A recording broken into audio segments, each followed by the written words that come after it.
Good morning, everyone. February 16th edition of Victory Loves Company. I'm James Lynch. He is Jim West. Producer Amanda joining us here as well. How's everyone this morning? Annoyed. Annoyed? Well, that's not good. Well, We got to get some coffee in you, Amanda. Jim's already started in early. I like to get under Amanda's skin in the morning. There you go. See, I like how Jim, by the way, switched up his coffee cup because I was kind of getting tired of that same joke over and over again. Whatever. So that's all good. I'm bringing it back. I'm going to make sure I have it at Aspen's now.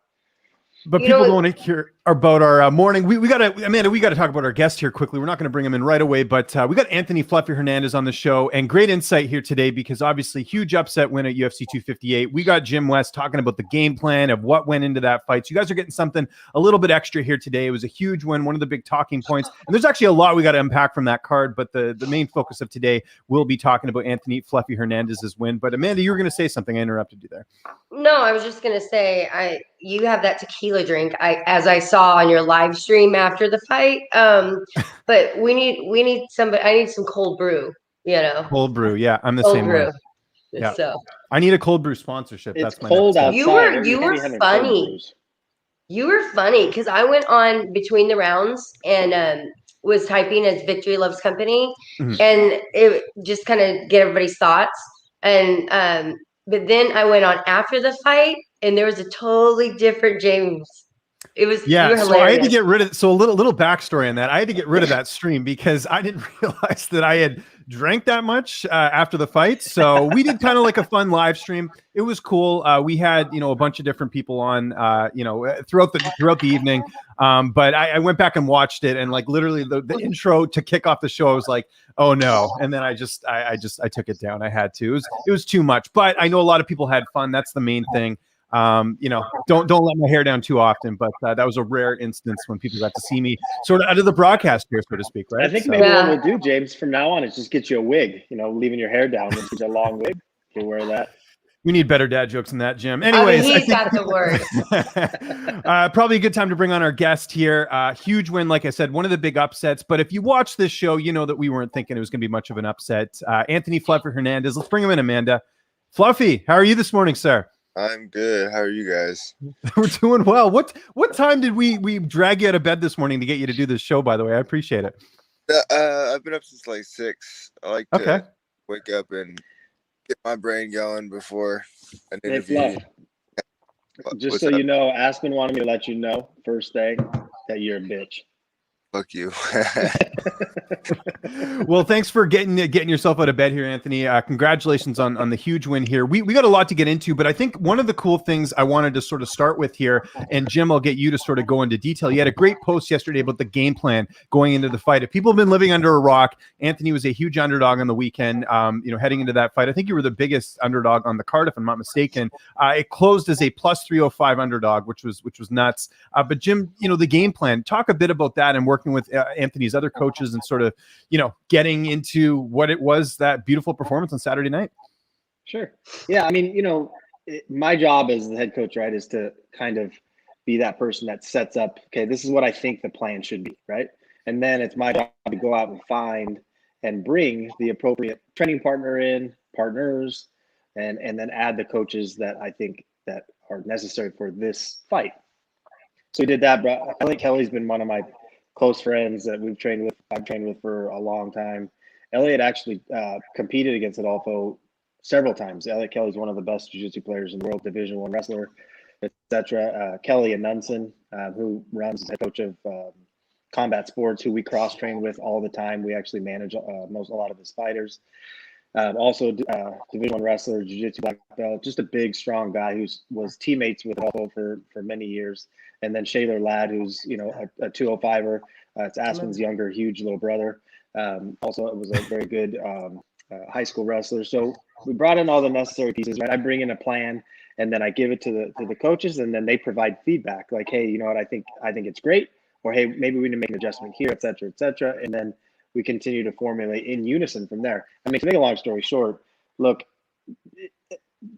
I was getting all kinds of DMs and shit like, what did you guys do to plan for it? And really, it wasn't anything that was like this overarching, huge special thing that people don't know. It's just we just broke down who Rodolfo is, not just what he does, but his body type, kind of the expectations of what we thought he was going to be able to do physically and cardiovascularly. And we put it all together.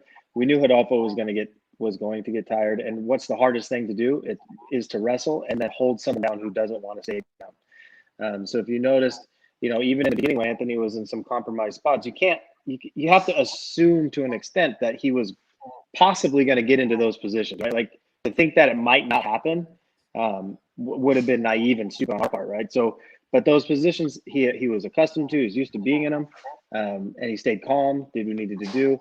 And by the time, if you noticed, and we all predicted that Anthony was going to win second round. We didn't predict he was going to win by this fucking fluffy team, but we predicted he was going to win probably by TKO or something by that in the second round. And and he did. And everyone noticed probably after about 4 minutes, Rodolfo was pretty gassed, and we had been saying, look, Rodolfo's got 1 round in him, 1 round, and that's it. We can go all fucking day.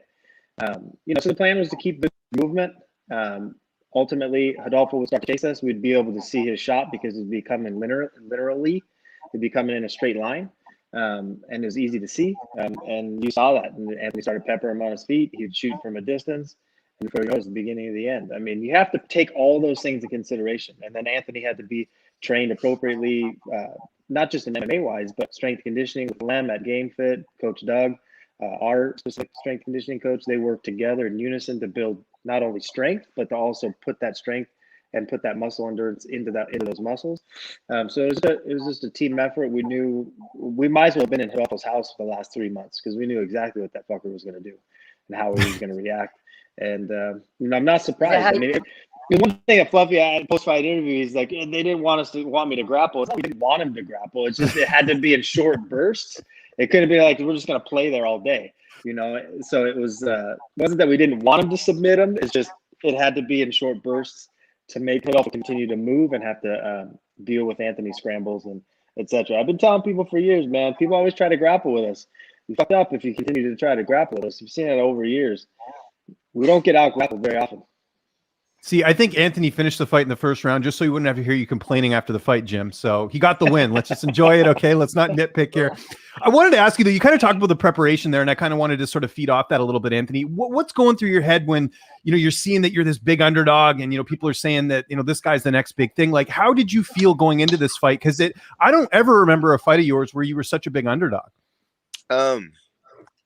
I honestly have kind of been offline just for the fight and just been focusing on training and then focusing on like my kids and shit. So I don't really like.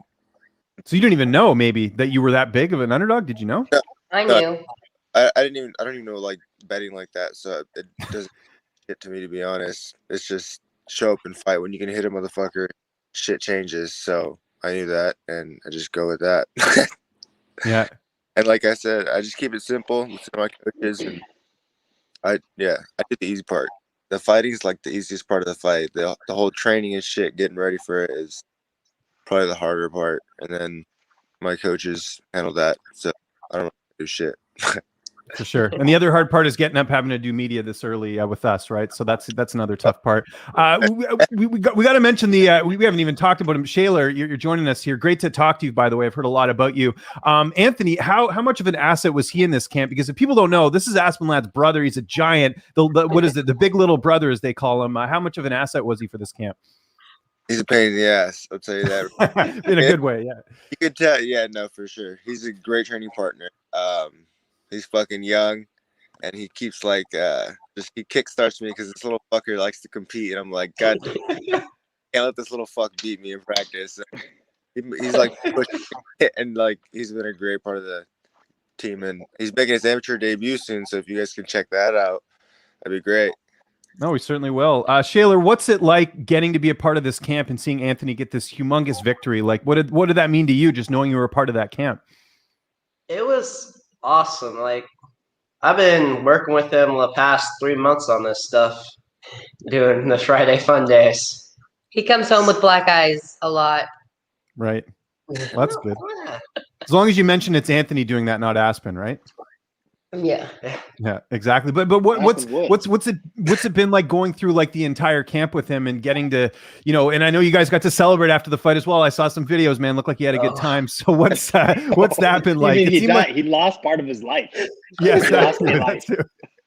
That was. He's mad at you, Anthony. He said, "What happened to what happens or what happens in Vegas stays in Vegas?" And I said, That shit was His fun. soul. His soul. Hey, there's a fucking pictures of me fucked up like that. Yeah. We'll get into that a little bit later. But Anthony, I have a question just because I've known you guys and of course Shaler, but you made a comment in the press conference that he didn't feel that strong. Compared to somebody like Shaler, who we know that is a beast, and Rodolfo, who's a professional, what was this just the strength difference? I don't know. It's kind of no. I don't even know how I'd answer that. If Shaler sits on you, can you is it harder to get up than when Rodolfo was holding you down? Yeah, comparing the two fighters, like comparing Shaler to Rodolfo, do you find that there was a big strength difference, or do you find that helped? The three of them, your three training partners, Kelly, Elliot, and Shaler, all three of them. Yeah. Shaler dropped shit, and then Rodolfo. He was a pain in the ass, but like I never felt like I was fucked. So like Kelly and Elliot, if those motherfuckers get on top of you, I feel like I'm fucked. I'm like, what the fuck, dude? Can I hit this guy? Like in practice, they're pain in the asses, and they helped me prepare like really well for this fight. Like just having to deal with their style and Jim nitpicking shit, and we all just putting a system together. It worked out like fantastic. I know you've been doing a lot of strength and conditioning as well. How much was that an asset in this fight? I know that's something you sort of have done, like I think the last couple fights you were saying, in terms of getting, just like a really good regimen and strength and conditioning program to like, get you stronger, make you feel better in the cage. What? I was asking you about your strength and conditioning program. It seemed like that helped you in this fight for sure. Like you looked physically in great shape. Oh no, yeah, definitely. I've had like a while to get better. I've pretty much been in the gym since my last fight, and we decided to put some muscle on, and then we had to get fast, and then it was like I don't know, like they said, Jim kind of handles all my shit, and I just kind of go to practice, and like he does all the talking to people. We just kind of go with that.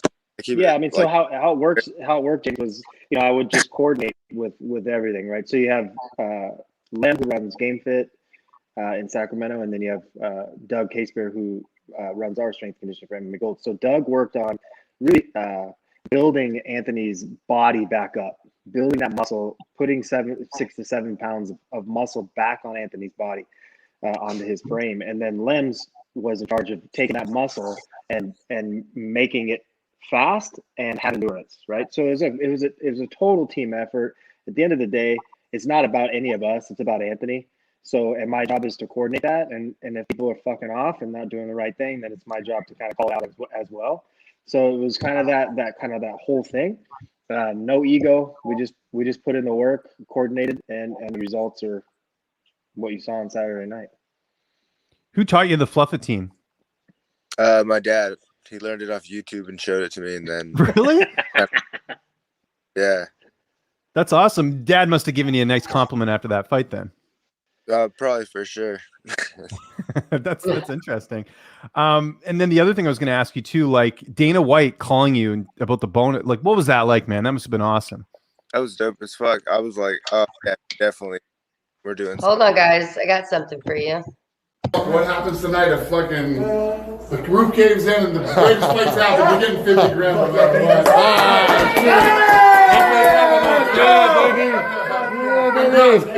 Big fucking win. Right on, man. Thanks a lot, baby. Right. That's awesome. Hey, kudos to Amanda. That's why we got her as our producer. She can pull out moves like that on this show. But what was that moment like for you, Anthony? Like that must have been, that was awesome. It was like popping a Viagra pill, I guess you'd say. Probably not the first analogy I would think of, but yeah. Anyways. Well, what a great analogy. Oh Lord. Have you thought about what you're gonna do with the money yet? For sure. Get the house shit going for my kids, and then just train. You're gonna enjoy a little bit of it though. You'll go for a nice dinner or something. You gotta have a nice steak dinner after a win like that, right? Which is out for sure. And then my wife might make me take her out for our anniversary. So I might have to go do that relationship stuff, but we all do. Did you not do anything for Valentine's Day? That's actually something I forgot to even mention off the top here because it was Valentine's Day over the weekend. Why I picked this fight, so I didn't have to celebrate. But it was strategic. It's like, look, like, yeah. It's like it's.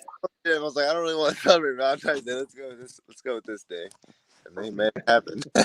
So you haven't taken out your wife for dinner yet, is what you're saying? No, I guess it was last night. Did you go somewhere nice though? Nah. What a romantic, ladies and gentlemen. There you go. What did you Have guys met him? Well, we've never met in person. We've done interviews over the year, but we've never actually met before. But yeah, I know Anthony's got a different style when it comes to that. Jim, did you do anything for Valentine's Day? No, we were flying home. I didn't get home till. Yeah, but you can celebrate after, Jim. No, I didn't get home till like 4:00, and then the day's pretty much done. Aspen's the type of woman. She's like, dude, I don't even understand that fucking holiday. It's stupid. It doesn't make any sense. No, she'd take you for a hike. That's the whole thing. You got to go on the hike, Jim. Can't get out of that one this week. No, I was out of that. She knew that because I didn't get home till 4:00, so hiking was done. Amanda, did you get out for Valentine's Day?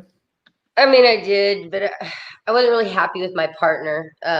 We had an opportunity to make $4,000 off of Fluffy, and he was like, "Oh no, the odds. That's only $400." And after the fact, I said, "Have you even bet online? Do you even understand how it works?" He's like, "I just thought," and I was like, "Damn it! You told me you were gonna bet too." Yeah, you told me the same thing. I was all in, because we always want to bet on Aspen, but she's never the underdog, and then we're like, yeah. And Eric goes, "Fluffy's ready. He's ready. He told me. I saw him the other night." And I'm like, okay. Then all of a sudden he's like, "Nah, it's $100 and only to make 4. Don't worry about it." And I was like, and then everybody was messaging me about, "Hey, you won 4K." I was like, "No, I didn't. I lost it." Because I lost my dignity there, because that's the 5th time he's done that. Told me not to make a bet, and right after that, we would have won.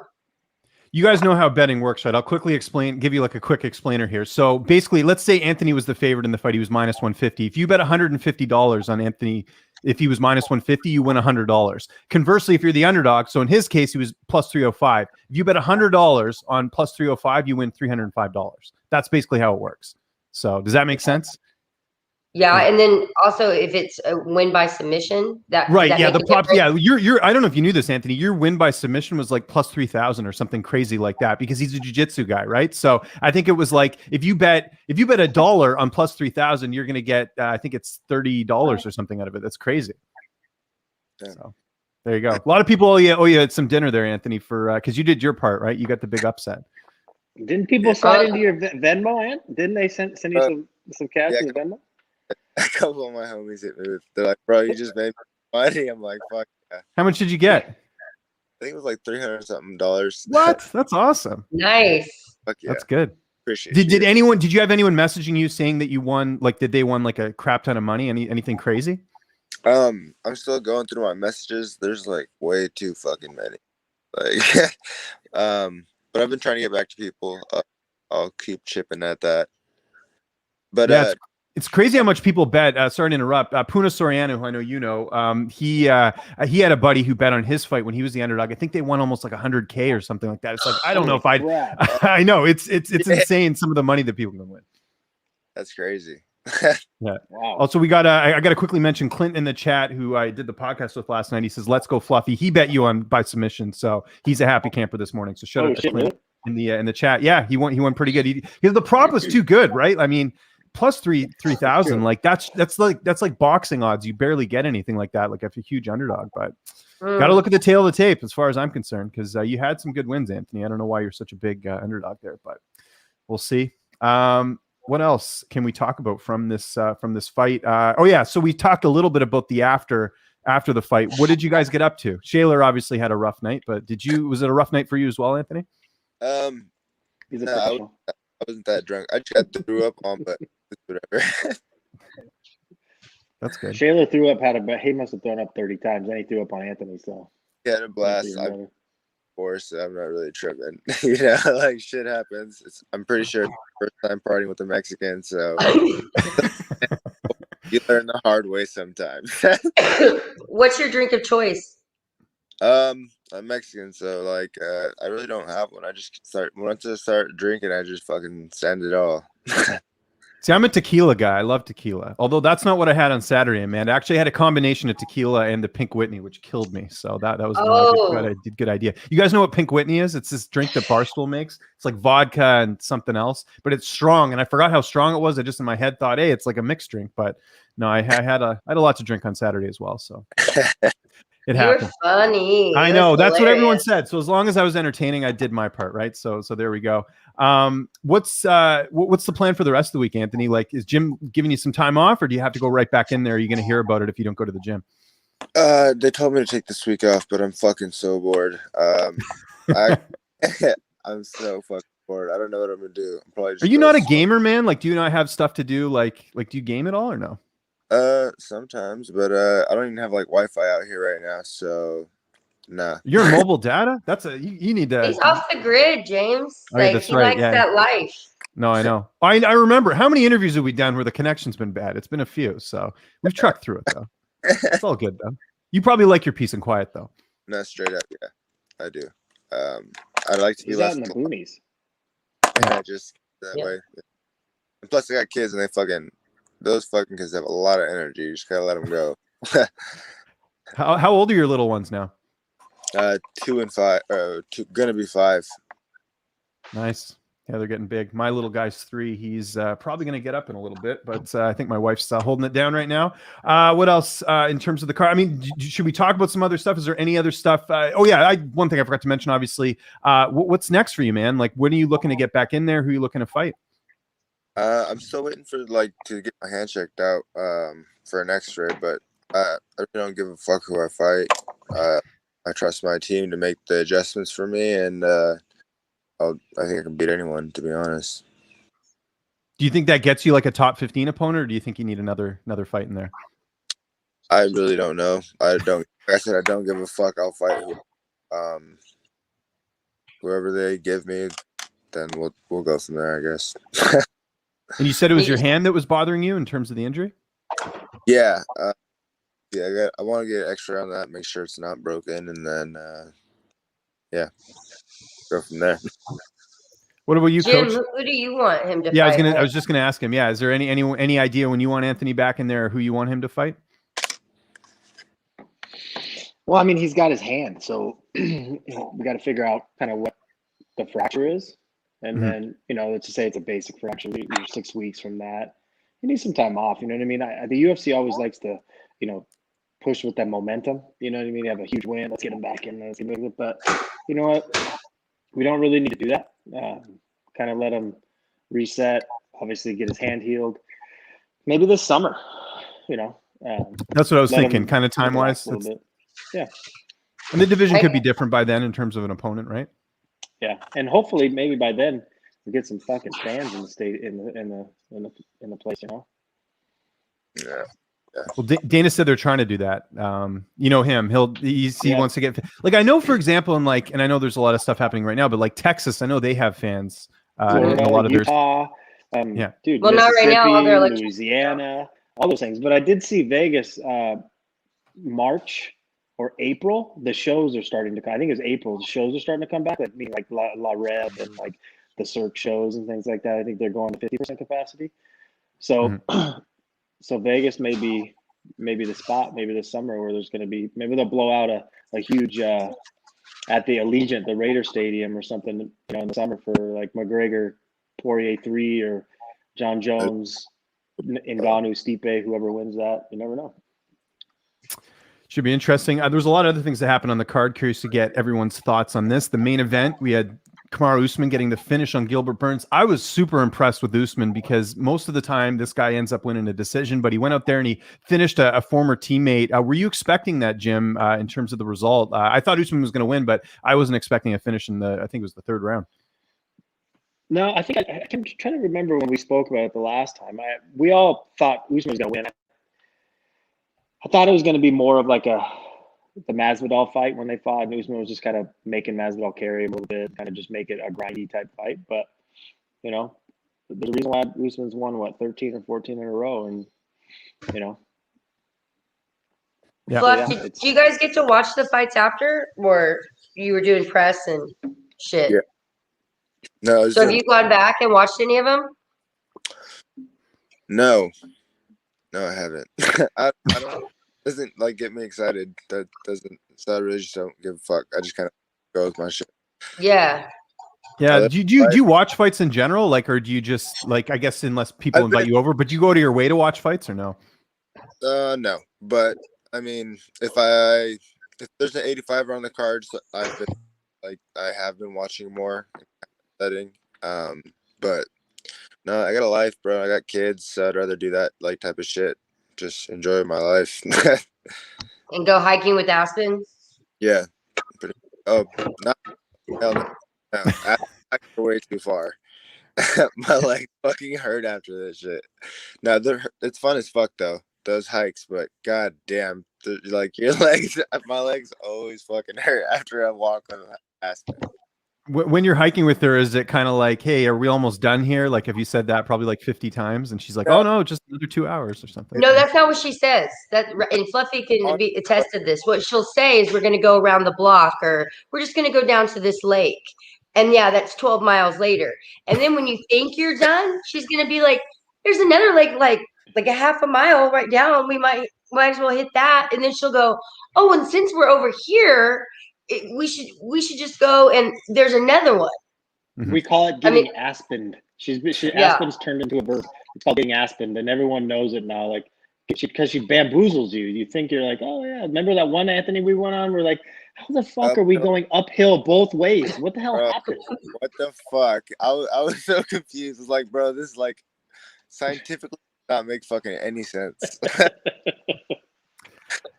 Jim, we got to talk about it since we discussed it last week. The Alexa Grasso-Macy Barber fight. Of course, Barber loses, but to be fair, she was the betting underdog in the fight. I thought Grasso looked great. Good game plan. Went out there, looked solid. Did you have a chance to watch the fight? No, I saw clips of it because by the time Anthony was done, we were getting back because it's so different now, James. Like when you go to the fight, like you have your own limo. They take you to the fight. You go to your warm-up room, you warm up. They take your bags and they put them outside the door. So as soon as you're done fighting, you go to your media. They rush you out right back into your car and then right back to the hotel. Like there's no green room anymore. There's none of that. So we really don't see fights unless we get back to the hotel in time where we can kind of pull it up. No, but I mean, like we talked about, I totally expected it. That the thing with Macy is she has a lot of upside. She's got a lot of ability. You can't deny that, right? The issue that I think is there is Macy's now jumped 4 or 5 times, different teams. And I think she needs to get away from that, letting her dad in the corner and her family. I'm sorry. Look, I've been around this game for a long time. That shit don't work. And she needs to get, if you notice, she had the ability to probably win, but you could tell there was no plan. It was almost like, I'm just going to go in there. I'm going to try to be as tough as I can, and I'm going to do that. You can't do that against someone like Alexa. Her movement's too good. Her boxing's too good. She's too well coached. And that's what it looked like. Macy needs to have a team that is willing to put a very strict regimen on her, and something that is where they can focus on her, and get away from that environment that has, in my opinion, has hindered her. And around other really solid professionals that can help guide some of that. And she's young. I mean, I often say, a lot of these females, if you notice, all the females in the sport, those that do really well came from Invicta, and there's a reason. Because Invicta's you're fighting some of the best women in the world, and you're prepared. Macy, she's 22 or 23 years old, but she went straight into the UFC. Going straight into the UFC, then it's fucking hard. And when you don't have the right guidance and you're listening to the wrong people, man, you're getting there because I don't like seeing it, because Macy has the ability to be really, really dominant in the sport, but I think she needs guidance. I think she needs that regiment. I think she needs coaches that can really dive into who Macy is, not just as an athlete, but who she is as a person, and lead her into the right spot. And if Macy ever wants a place to go, MMA Gold is the place for her. So that's an invitation, right? Yeah. Yep, that's an invitation. We got really, really well-versed female professionals and Aspen and Marion and Andrea and other, UFC athletes like Anthony and Max and Jamal Emmers, the environment allows them to be focused on. We have 20 athletes in-house, and we have international athletes that come in from all over, and we have 7 coaches. You do the math, 20 fighters and 7 coaches. They get individual attention. When they fight and when they're in the show, everyone is training for that. And everyone's focused on, Anthony's opponent. Everyone's focused on Max's opponent, et cetera, et cetera. And really, after 17 years, I've learned that that's really the way it has to be. We've had 50 people in a room, and that shit don't work. You start getting factions, and it's just people that just want to spar all fucking day. It's not how you get better. So, Macy, there's your invite. There you go. I will correct one thing though. She did. I mean, she wasn't with Invicta, but she was with LFA. They were giving her pretty decent competition. Mallory Martin, who's in the UFC now. But I will say it was a couple fights in. Then she fights Jamie Colleen in Contender Series with just 5 fights, and then she gets signed. So, at 22, I kind of agree there. Where maybe you scale it back a little bit. Like Chase Hooper's got that problem right now, right? Like Chase got signed to the UFC really young, and he's sort of learning on the job. I think that's kind of what Macy's going through right now. And plus, you're fighting Alexa Grasso. Yeah, and the thing is don't be in a hurry, man. When you're 20, 21 years old, 22, don't be in a fucking hurry. The UFC is no fucking joke. You're fighting the best people every single day you go out there. I mean, people make that, they're like, well, what about Aspen? Well, Aspen was fucking 19 and made her pro debut in Invicta. She fought 5 times in Invicta, before she went into the UFC. She was prepared. Don't use that as an analogy. It's not the same fucking thing. There's a reason why Aspen was prepared by the time she went to the UFC. Anthony, he was prepared. Every fight that he had before he went into LFA and fought for the title, they were specific fights. They continued up the ladder. I mean, he didn't fight chumps. Like his first fight, he fought guys that had pro fights. Then he went to guys that had 12, 13 fucking pro fights. He had fights where he fought a guy had 40 fucking fights. I mean, by the time he got to LFA and was ready to fight for the title, he was ready to fight for the LFA title. Then he was ready to go to the Contender Series. Then he was ready for the UFC. There's a reason why there's success there. Don't be in a hurry. Yeah. And sorry, just one quick thing you kind of mentioned there. One of my favorite fights of yours, Anthony, was actually the Brendan Allen fight, because that was a fight where you could tell they were auditioning the winner sort of to go to the UFC. They made you go on Contender Series anyways. I don't know why, but you destroyed Jordan Wright, which people always forget because it's a no contest because of the stupid marijuana thing, right? Like that's still a good win. Like even Joaquin Buckley, it took him till the second round to finish Jordan. You took him out there in seconds. So that was another good win of yours. And I think that's why I always tell people when you're looking at betting odds, you got to look at the whole resume, right? Like it's not like you fought easy guys on the regional scene. You had tough fights leading in, so wanted to give you a little props for that as well, because like Jim said, you got to be battle tested before you get in there, so stuff's really important. Amanda, what were you going to say as I rudely interrupted you? Well, I forget now because you guys went on and on. I mean, god dang, Jim. No, I'm just kidding. I'll bring up a point now though, is I was going to ask, what made Fluffy want to fight, and but then you brought up the marijuana, and I was like, so didn't count because of the marijuana last time. How do you feel about the new changes with USADA? Well, the commission just has to get not on. testing, huh? Now the commission just has to get on board, so we still got to be like smart about it. But it's dope. It's dope. Literally, it's dope. Yeah. How'd you get the name Fluffy? Because all the memes were saying saying when he was young, he was fatty when he was young. That's why. Let him tell me. No, well, because there was all these memes all over social media, and they said, then the 7-time world champion got submitted by a guy that doesn't have a jiu-jitsu background and is nicknamed Fluffy. Yeah. I told Jim them I was gonna sub him, and they're like, no. Yeah. Plan. But hear me out. If I would have stuck to the game plan, I would run out and throw my flying knee, and it would work. Next time we're gonna have some adjustments, Jim. There was another big win on the card. Someone I know, Fluffy, was Julian Marquez. What a fight that was. He was on his way to losing a decision against Maki Pitolo, ends up getting the submission in the 3rd round. But that's not even the biggest highlight. I mean, it was a great comeback win. It's this Miley Cyrus thing, right? Like after the fight, he does this sort of, Valentine call out, and she responds, and now everyone's roasting him because he turned the tables. He said, hey, listen, Miley, like if you want to be my Valentine, you got to get this. What was it? Like one of those like fake tattoos or whatever. Tattoo on her belly.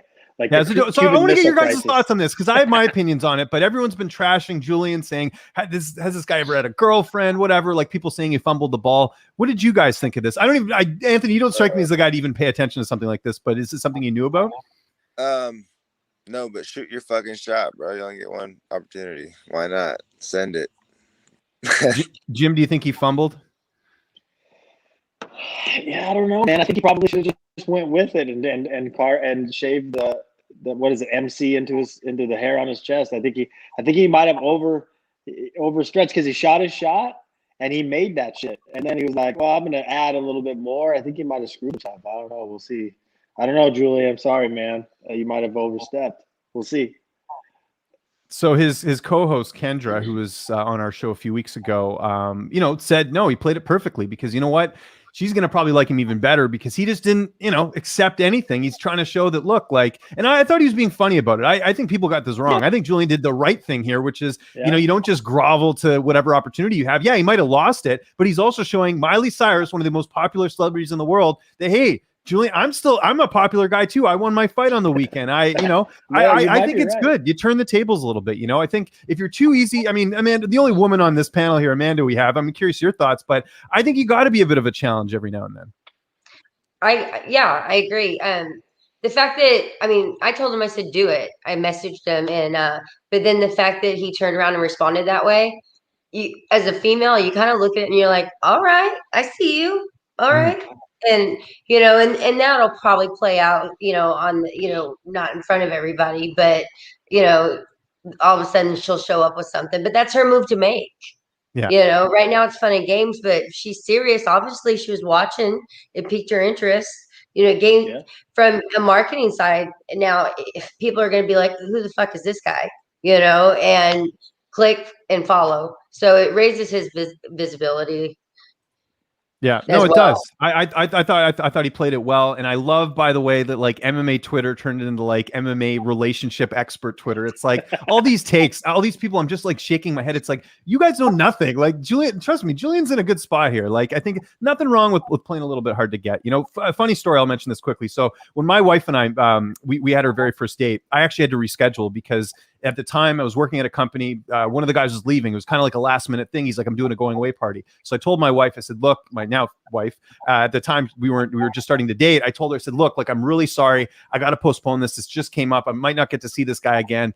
Can we reschedule? And she's like, yeah, it was fine. But some guys would have maybe just taken that date and just said, forget about the friend. But I was like, look, like, I got to prioritize things. And I think if she knows I'm trying to make the effort to reschedule, then it's all good. Well, guess what? We're coming up to 10 years together this September. So worked out well, but it's kind of the same thing where it's like, I didn't just automatically go on the date because it's like, oh, I might never get another opportunity. I was like, look, like I got to take what I got to take. So it's kind of similar. That's what I'm getting at there. So Anthony, how did you and your wife meet?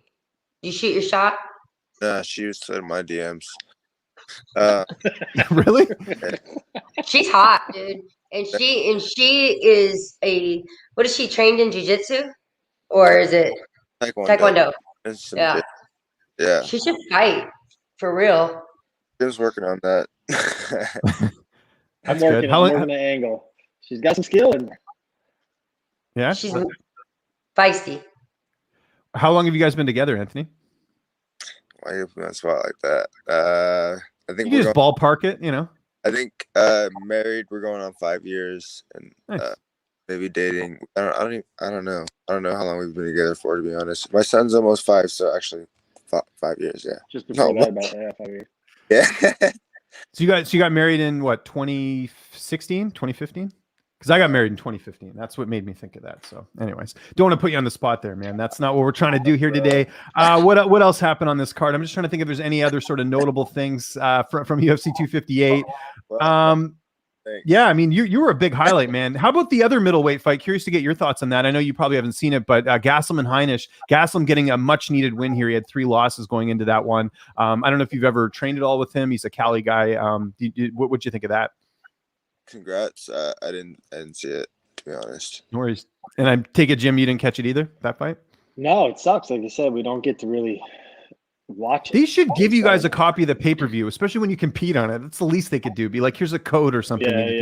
Yeah. Watch back. Well, the thing is now it's on. We used to, like, on UFC Fight Pass. So they all get like a link or a password or whatever. But now that it's on ESPN Plus, we don't get to pay for the subscription like everyone else.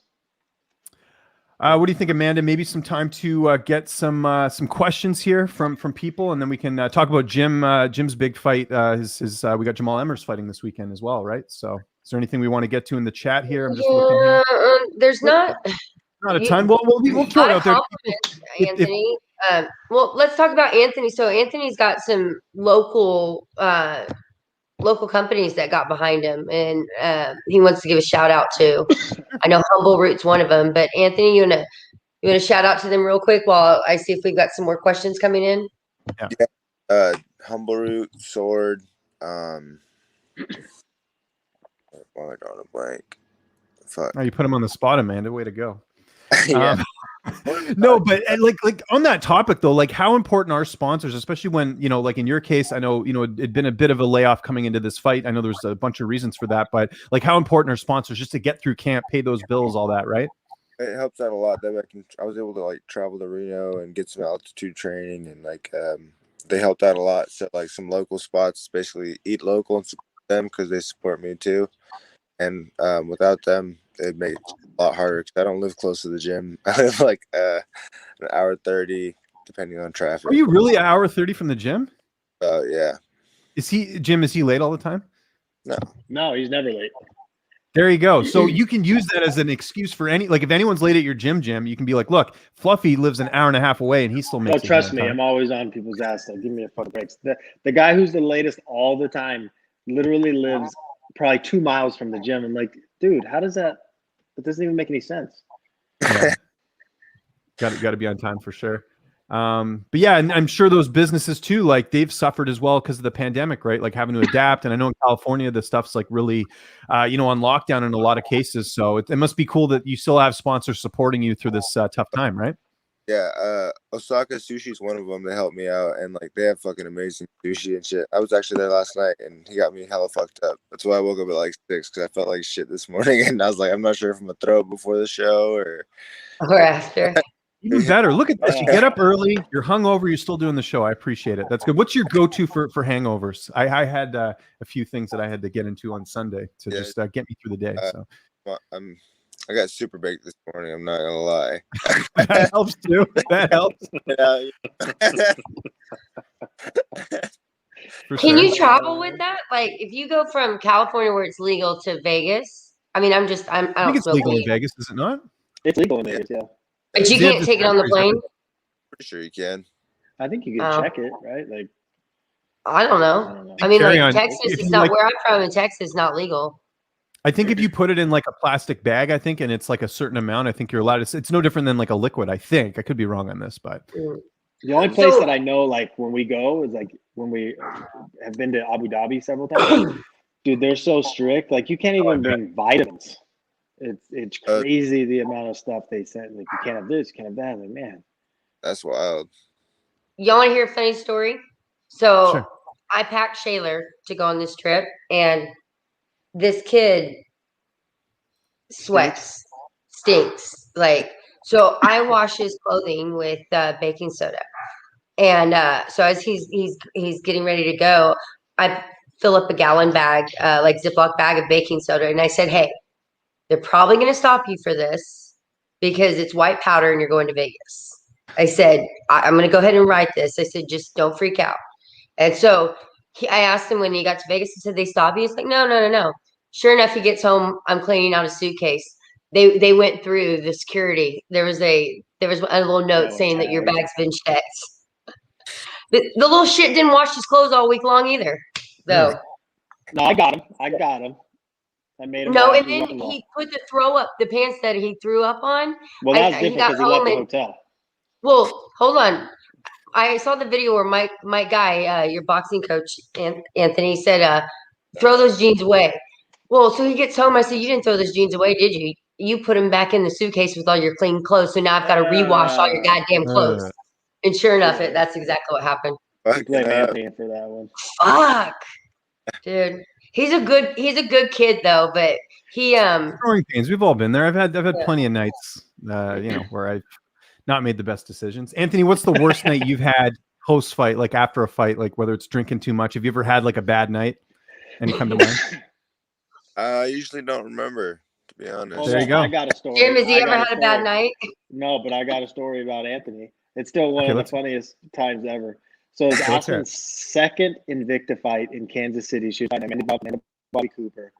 And a lot of times Anthony and I and Aspen would all travel together for Aspen's fights. So Anthony would go to a lot of them.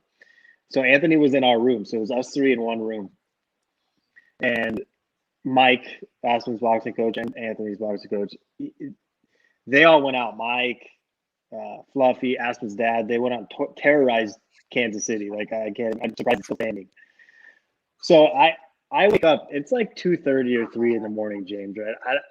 You know when you wake up and you got to go pee and you're like half awake and you're like, man, where the hell am I at? Kind of thing. So I'm stumbling into the bathroom, right, and I'm starting to go pee and I about jump through the fucking ceiling because I look over and I'm half asleep and I see this.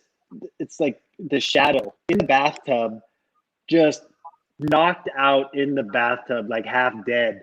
And it's fucking Fluffy because he's so drunk. He fell into the bathtub from the back. Like he tumbled into the bathtub.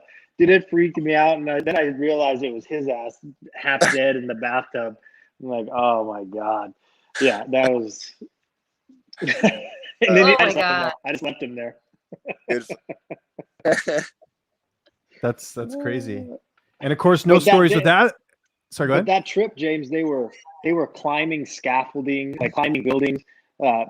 They were arm wrestling in the streets. Like, dude, it was stuff that you can't even write a book about. They're insane. I've never heard this story. That's funny. Oh yeah. Well, there's probably, I mean, nothing against Kansas City, but I doubt there's like a ton of nightlife or a ton of like stuff to do, right? So I'm sure you got to. There is. You guys they ride have a really good mechanical downtown. bull? Yeah. Yes, the bull riding. I did hear about the bull riding story. So I mean, here, we need to have Mike guy come on one time because he comes over and he gives dating advice to the boys. He gives dating advice to the boys. Oh, come on. Mike knows too much. Mike's not. He's a character. Aspen's dad, Eric, is my partner, and he tells me a story of going to Poland, and they call Mike sensual chocolate, like sexual chocolate man, or sexual chocolate. Like they were all over him, like in Poland, and so he and Eric just walked around like they were just studs, tearing Poland up. Yeah, it's funny. What speaking, you talked about Invicta. Like I know typically, like whenever the UFC goes to a specific city, right? Like they'll have like the fighter hotel and everyone sort of drinks there. Is that the same thing with Invicta? Does everyone sort of drink in like the hotel lobby, or do they have like a post-fight place? Like when you went and did that fight, was there anywhere that you guys went with like other fighters, or was it just something you guys did on your own? Or do you not remember? I don't remember. I kind of like to go on missions when we get fucked up. So me and Mike would just get fucked up and walk around and just experiment, like just fucking send it. We kind of like we were done with it. No, he's right. Mike will get you into the weirdest shit. Like we were in Atlantic City, and next thing I know, we're in what's called a tut-tut. Like where this guy, like a guy pulls you in this basket type thing and like along the boardwalk. Tut-tut. Next thing I know, I've got Mike going, I got to train for my next fight. And he talked the guy into getting into the front while Mike starts with the tut-tut and just takes off down the boardwalk. And the guy was like, Mike was taking the turns too fast and the guy was getting all mad. But I mean, it was like at 2 a.m. He's shirtless. James, never go anywhere. Never go anywhere. If Mike and Fluffy ever invite you to go somewhere, just prepare to lose at least 4 lives out of your 9 that you have. Like if you're a cat, you lose at least 4. Okay, it's good to know. Yeah. So it's like the nightlife version of what Aspen does when it takes you on the hike. It takes something out of you, right, so to speak. Oh yeah. Yeah, you got Fluffy. Okay, we got a couple questions in here, Amanda. We got the Die Hard MMA podcast in here. We'll answer this one too. It says, question for Fluffy: what is your dream fight and where? Man, I don't know or care. I don't know, man. I'll fight anyone, anywhere, to be honest. So like, I don't really have a dream fight, to be honest. Well, let me ask you this: where's like for some fighters, like Japan is like an epic place to fight because of pride and Ryzen and all that. Like, is that somewhere you'd like to compete? And with those fans, like let's say pandemic's over, you get all the fans packed in a stadium, and you're in Japan, and it's a different crowd. Is that on your bucket list at all, or you don't care? I don't know. They don't usually like. I have to go to the town. At Brazil, we will die, and then fucking China. Brazil sucks. About it. Yeah. So China. You get caned. Fight in Vegas. I'd like to just keep fighting in Vegas because every time I'm in Vegas, like it's the same time I like as here. We don't have a lot of jet lag, and like the 2 times they put me in Vegas, I've showed out. So I mean, I'd like to keep it close. That way I don't have to be gone for like crazy long to adjust to the time and shit. Yeah. What about dream fight, like past or present? Let's say you could fight like Anderson Silva or something. Like, is there anyone that like you're like, man, I'd love to fight that guy? Like, whether it's past or present, like someone that's fighting now or someone that did fight. Is there anyone that's on that list? No. I like the honesty though, man. I like the carefree attitude. I know they're in a different weight class, but I like to see him and Nate Diaz fight. He gave you a shout out on Twitter, by the way. Nate Diaz did? Oh, awesome. Yeah. No, he gave Fluffy. He was like, I forget what he said, but it was complimentary. But yeah, because he gets high as hell too. Like, he certainly does. Have you ever met the Diaz brothers, Fluffy? No, but I've like seen them around. They used to fight at a show at GKO, so like I've seen them around, but I don't like personally. You guys would get along great, I think. Yeah. Hey, I want to touch on something. Like, so I don't know if you saw it, James, but Joe Rogan, dude, as he was interviewing Fluffy, like you could tell he was high, but his facial expressions were like, as he's talking to Fluff, he's like, man.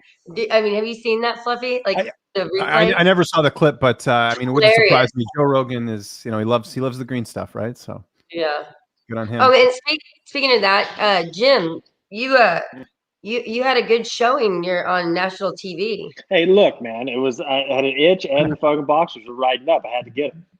This is what it is. And the fucking cameras are always out. I always forget. I'm like, God damn cameras everywhere. Hey, you like that fucking meme? The next shirt I'm dropping. Yeah. Asshole. Send it to me. I don't think James has seen it. I haven't seen it. Shirt. Well, you know what we're talking about, James? I have no idea. No, I missed it. Because I missed a lot of the post-fight stuff because I was doing the live stream. But Fluffy, tell him what happened. Story. It's on my story. Just go look at my story and you can. Man, I was caught itching my ass. Walking back. Oh, okay, gotcha. The cameras get him, and literally Jim takes his whole fucking hand and sticks it up his ass. And Eric saw it, and he caught it, and next thing I know, it's all over social media. Fucking gold. Oh my god! Hey, why didn't you take off your masks inside of the octagon when you guys were taking pictures? No, everybody else did. About it. Yeah, I just was in the moment. I just forgot to take it off. Yeah, fuck. Yeah, James, you're never gonna live that down, or Jim, you're never gonna live that down. Oh well, I should be meme famous by now with all the bullshit memes that Anthony makes of me. I'm a unicorn sometimes. I'm on all kinds of shit. Anthony, send me one. I'll make a shirt. I'll make a shirt out of it. I Oh, did we lose him? Oh, we lost Anthony. That boony Wi-Fi finally kicked us out here. Well, we're almost out of time anyways. I will mention one thing in the chat. Someone suggested Brad Tavares as his next opponent for Fluffy. Coach Jim, is that a fight you think would be interesting, or what do you think of that? It would, but I would like to stay away from it. I mean, I'm close with Eric, and Anthony's close with Brad and Puna and all those guys. Like we trade. There's plenty of other fights to have other than guys that we I was actually thinking that in the back of my head. I was like, yeah, because I do remember him getting some training with those guys, so that makes sense as well. Adam also says in the chat, when is Aspen's next fight? Again, we got to wait till everything's good to go, right, in terms of her returning, right? So we can't even think of opponents, but probably something. We can't even think of opponents. Jim dreams about. Well, no, okay. Who have we covered on here? We've covered Raquel Pennington, but that's not happening. She's suspended. Juliana Pena, obviously. Also, we might as well mention this before we get out of here. We've got Caitlin Vieira and Yana Kunitsakaya. You guys fought Yana. Caitlin's in the co-main event this week for this week's card. Who do you have in that fight? Vieira's the favorite. Yeah, I mean, I could see Caitlin winning. I think they're both a little gun shy right now after their kind of fights. Yana with Aspen, and then Caitlin when she fought She got knocked out by Irene Aldana. That's why she was supposed to fight for the title, and then she got knocked out. If you remember, that was going to be the fight. I don't know. I think it could be. It might be real boring. Like I don't know if I see a lot of action going on there, but I do agree. I think Ketlin will probably win, but I guess we'll see. And Yana had American Top Team for this camp because her boyfriend Thiago Santos trains over there. So she's another one. She's another one. The only time she's switched teams. She was at Jackson's. You're right. Actually, yeah, that is a good point. Yeah, it's not. Look, sometimes you need to look in. Most of the time, you need to look in the fucking mirror. It's not the team. Yeah. Okay, like. Well, what if it's the person that's kind of directing them and leading them? I mean, some of these kids. Yeah, same kind of thing, right? Same kind of shit. Like. Yeah. Well, I think it more had to do with the fact that she's with Thiago and he trains there, right? Sure. So it was easier. It didn't have much. Of course, but I mean, I don't think it's Ali saying, "Hey, go to this gym," whatever. No, probably not. But I mean, women in love, they do crazy things. What if Holly's camp came to you, Jim? What would you say? No, she can go ahead and sit on the shelf. She doesn't get to dictate. Yeah. Well, I think they're going to do her and GDR now. Their management. They should fight. Look, at the end of the day, it makes zero sense not to have GDR and Holly fight again. They fought like 3 years ago for the featherweight title. It was super close and controversial. It makes total sense for those two to fight, and it makes total sense for Aspen to fight Juliana. I mean, it's just is what it is. Do you think that she would actually take the fight, or would she string you guys along again? And then, I mean, here's the risk that I worry about. It's like twice now. I mean, an injury, and I don't know what the other one was for. Well, you can't predict those things. The bottom line is the match needs to happen. Can't predict. Do you want to get into a situation like that though, where she's pulled out twice? Of course, because anyone can pull out at any time. So that's the fight to make, and I think that's the fight that they will make. And if she pulls out, she pulls out. But then we'll go down the line and look for Raquel. I mean, those girls. Raquel's not coming back until probably May or June. Her suspension. She's ready. She's eligible to fight in May, so she'll fight this summer. Juliana just fought in January. So, summer lines up. She's, Juliana's not going to get the title fight. So. If they came to you and said, hey, we've got Dustin Poirier and McGregor fighting this summer, but it's not till late summer, would you guys take it if Aspen was invited to that card? Well, it all depends on that if Aspen's ready. But yeah. Yeah. We got Anthony back. Bro, my phone died. My bad. Oh, well, good. Well, we're about to wrap things up. Actually, we're just at the end here. But before we lose you again, Anthony, just let people know where they can find you on social media. If you got any shout outs, anything like that, man, we'll give you the floor here. Yeah, I love BAMF on everything. And then including your Venmo. Yeah, exactly. Smooth. Thank you. And I just want to say thank you, like the local, like Osaka Swordboard Shop, Humble. I have a list of Anthony's sponsors. Thank you. Anthony, I have a list of your sponsors. I'm gonna go after when I repost this and share this. We'll make sure to say thank you with links to them. Okay. Mm-hmm. Before we get out of here, Jim, you got Jamal Emmers coming up this Saturday as well. Busy week for you. Anything else going on in your world? We got Marion as well.